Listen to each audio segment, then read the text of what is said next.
This is Remix Report with your hosts, DJ JD and DJ J Spring. For the date of... Today's video brought to you by YourDJLogo.com. Get your new DJ logo today.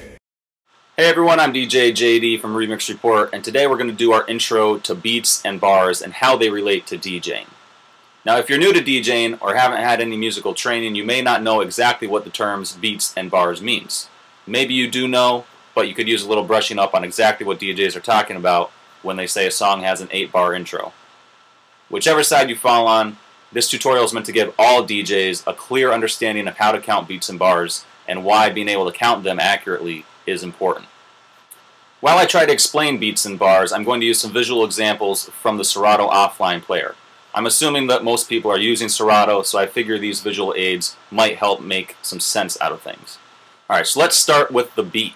Wikipedia defines the beat as the basic time unit of music, or the pulse. If you tap your hand or foot along with a song, each tap equals a beat. You will usually hear a kick drum sound, or a snare drum sound, on alternating beats. In house music, they usually have a kick drum played on every beat. In the example below, you can see the red lines, which represent a kick drum, and the white lines, which represent a snare drum. Now that's because Serato separates the frequencies into different colors, so the high frequencies for the snare drum are white, and the low frequencies for a kick drum are red.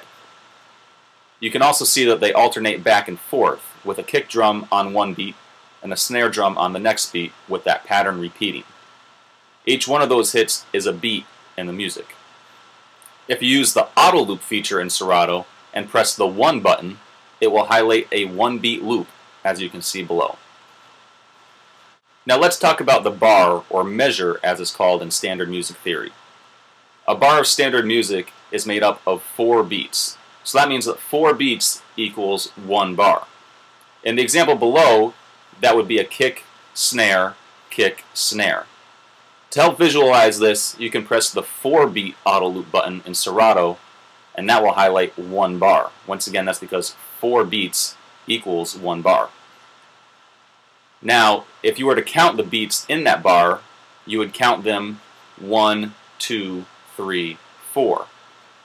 If we moved on to count the next bar, we would start over again at 1, and again count 1, 2, 3, 4. Now let's go back to beats for a second and talk about the downbeat. The downbeat is the first beat in a bar, and it's usually the strongest sounding beat out of the 4. If you were to count each bar, 1, 2, 3, 4, 1, 2, 3, 4, the downbeat would be every time you said 1. Understanding where the downbeat is very important in DJing, because that's normally where you would start mixing a song, but we'll get into that a little bit more later. So let's get back into bars and how they relate to normal song structure. Let's start with a typical song you would get from a record pool with an intro. A normal DJ intro is 8 bars long, and since there are 4 beats in each bar, that means a normal DJ intro is 32 beats long. As an example, let's count through this intro. I'm going to count the beats out loud, and I'll keep track of the bars on my hand. 1, 2, 3, 4, 5, 6, 7, 8, 9, 10, 11, 12, 13, 14, 15, 16, 17, 18, 19, 20, 21, 22, 23, 24, 25, 26, 27, 28, 29, 30, 31, 32. Alright, another way to keep track of bars when counting is to replace the 1 or the downbeat of each bar with the number of the bar you're at, like this. 1, 2, 3, 4, 2, 2, 3, 4, 3, 2, 3, 4, 4, 2, 3, 4, 5, 2, 3, 4, 6, 2, 3, 4, 7, 2, 3, 4, 8, 2, 3, 4. In our future episodes where we count bars, that's how I'm going to do it. That's so you can keep track of which bar we're at, as well as which beat we're at in the bar. Now let's go back to song structure. Like I mentioned before, a normal DJ intro is 8 bars long. Normally a verse is 16 or 24 bars long, and normally a chorus is 8 bars long.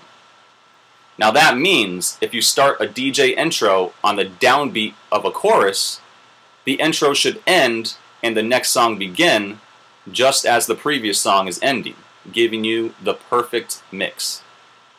Of course, there are many songs that don't follow this standard form and have choruses that are 10 bars, 6 bars, or any number of different counts, and we plan on highlighting a lot of those in our Tricky Count series, so stay tuned for that. Hopefully this introduction can serve as a basis for everything we talk about in that and any similar series that may come in the future. And as always, we'd like to hear from you.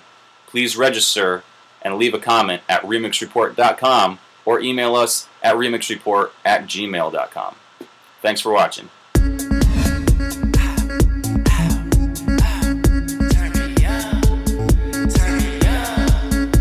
remixreport.com